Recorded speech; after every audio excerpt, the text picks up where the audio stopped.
This is the stuff that I talk about. People do get fed up enough with the abuse and then they end up defending themselves.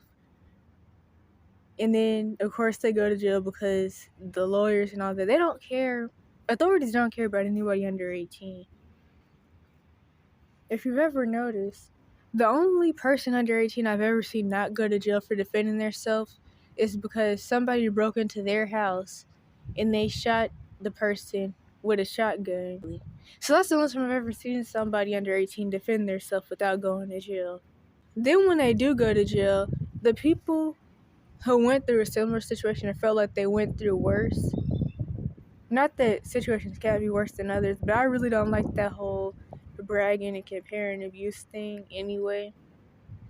So anyway, the people that feel like their situation was worse or similar and didn't end up defending themselves, and I'm just going to go ahead and let you know, I'm not like trying to guilt trip somebody for not defending themselves, because obviously people are scared, and some people already know that authorities and all that don't care about people under 18, and they definitely don't care about abuse victims, so if they do defend themselves, they're going to end up going to jail or worse, a mental facility anyway, which is why they don't. But the people who don't start guilt tripping the people that did defend themselves. This person can even hear them from a comment section anyway.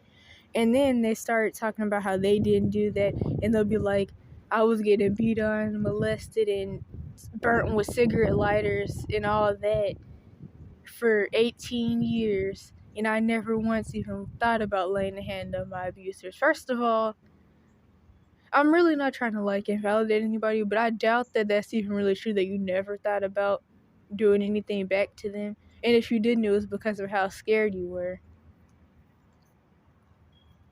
And then just the fact that you're trying to guilt trip somebody because they did defend themselves, and now you're talking about they deserve to be in jail for stabbing the dude who used to force them to have oral sex with him every day. It's like people are just so ego.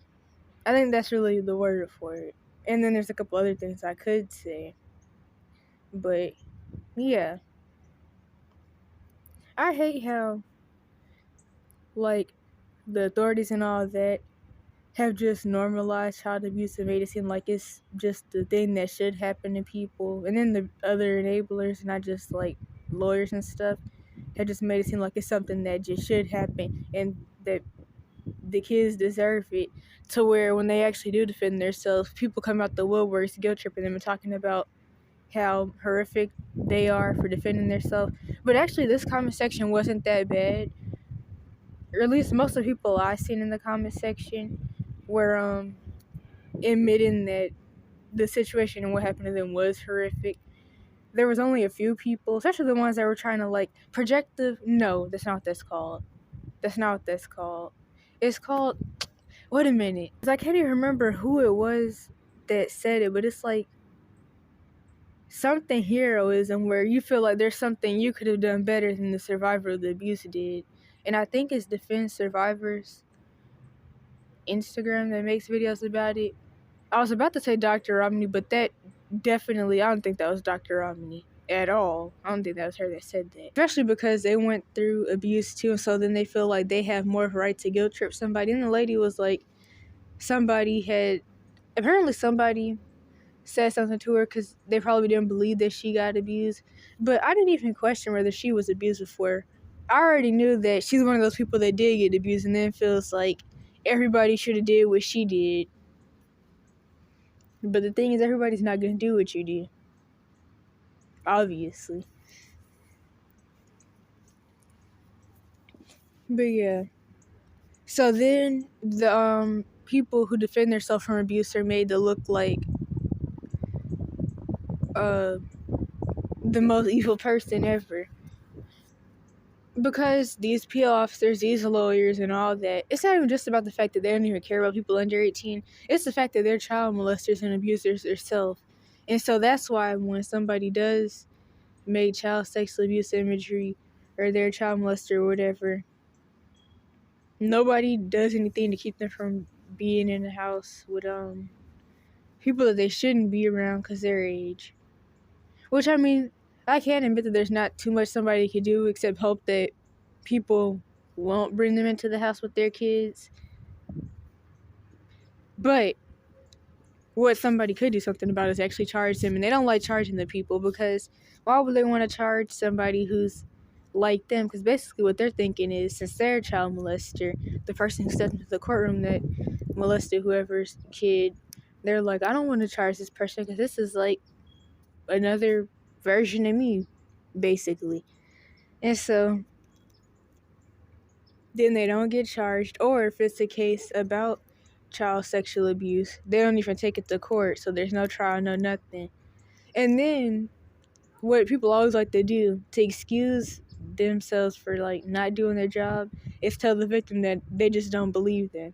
A lot of people still believe this whole people go and report but then nobody believes them thing. I've been got over that a long time ago, and I've been saying it for the longest. It's not that people don't believe, it's that people don't care, or they're too scared to do anything, but usually they just don't care. So instead of just saying, well, I don't care, or I'm too scared to actually help you, they'll just say, I don't believe you. I've been got over that wait a minute. I've been got over all that disbelief stuff. Like, I think that was 2021. Because it started in 2020 when, mid to late 2020, during the whole situation with my dad's girlfriend, and them admitting that my dad was a narcissist, and then them admitting that the whole diagnosis thing was obviously crazy and not true, and that everything wasn't all in my head. And then once all those different girlfriends, well, not all of them, because there were two that never witnessed the whole diagnosis thing, because they either came before he got me back on the drugs, or they just didn't, nothing happened around them where they would even know about the drug thing. So yeah, a couple of the different girlfriends were telling me about it, and then that's when I realized that the situation was so obvious, because I mean, they told me that the situation was really obvious. But since they had never even met my mom, they could only really talk about the stuff that my dad was doing.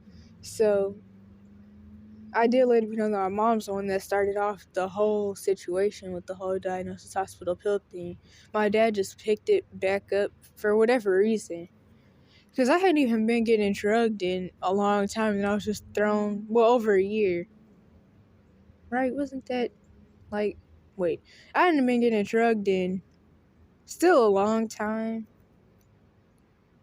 Yeah, that actually was like a year, actually. I hadn't been getting drugged in a year. Then for him to pull this whole mess a couple months after I move in with him.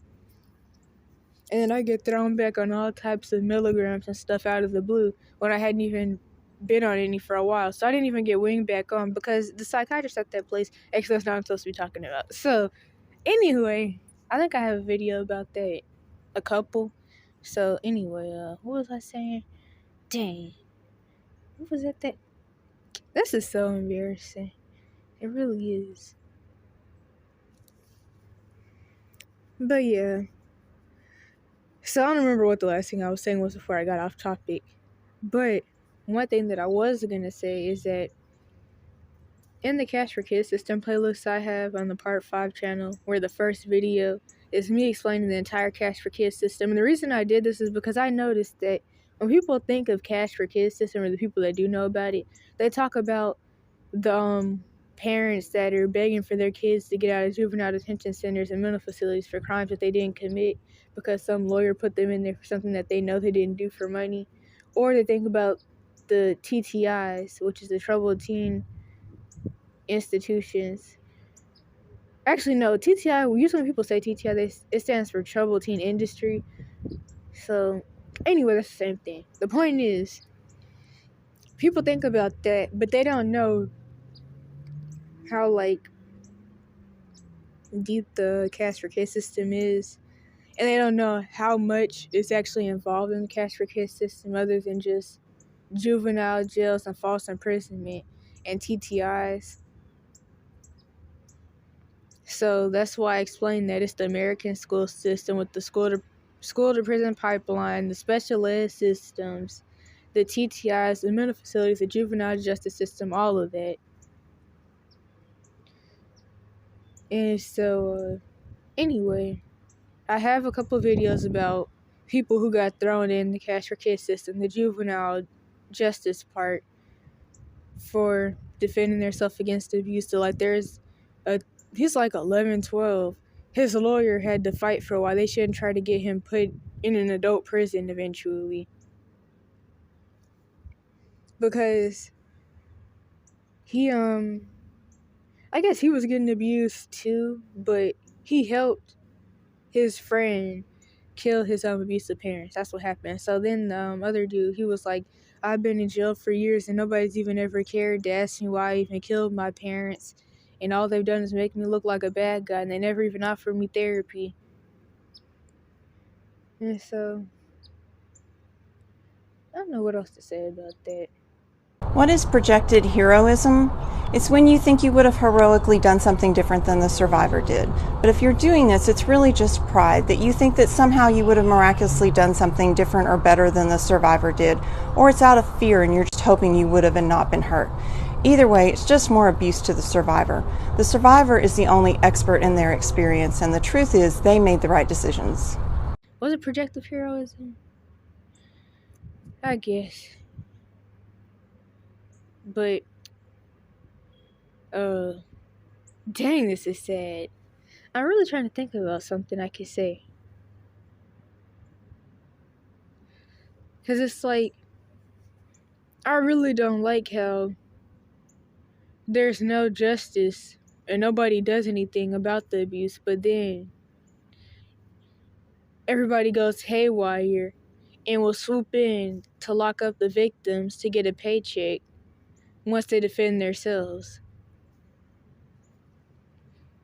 And you already know that, like, melanated people are considered three-fifths of a human in the Constitution and all that. So the laws already weren't even made to protect them anyway. But like I told somebody who tried to say that it's mostly about like color or whatever, or like ethnic origins, I said it's really not even about that.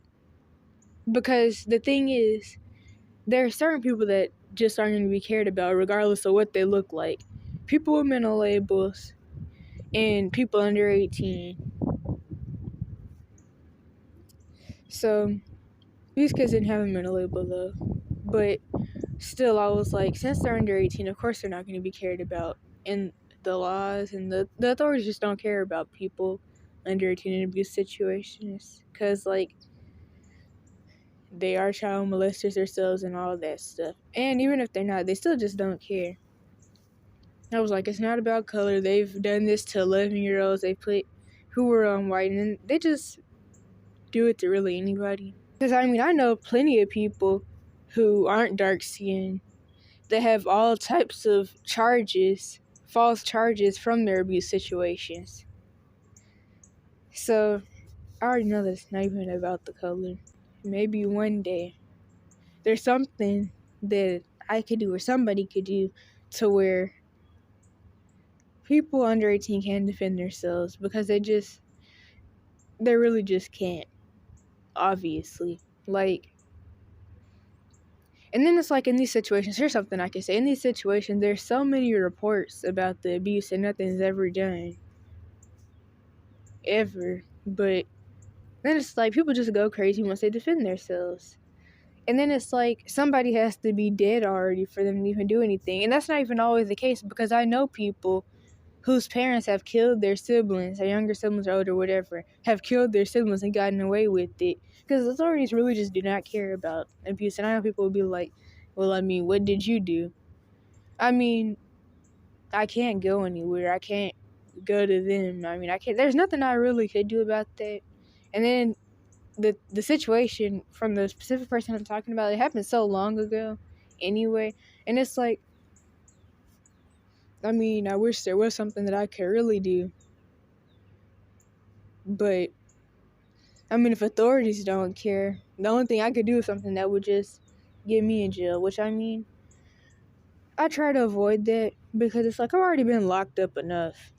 Over mess to where I don't even have the time to, like, make any mistakes or whatever. Because unlike other people, I already know the horrors of being locked up. That's why I really can't understand the people that want to get locked up just so they can brag about it. There's nothing fun about being locked up, at least not in the mental facilities. I mean, I know that the prisons aren't any better, but there are some where at least, I mean, you could go outside and stuff like that. In mental facilities, you have absolutely no rights and you can't do jack. Absolutely jack. But none of them are good. No institution is good.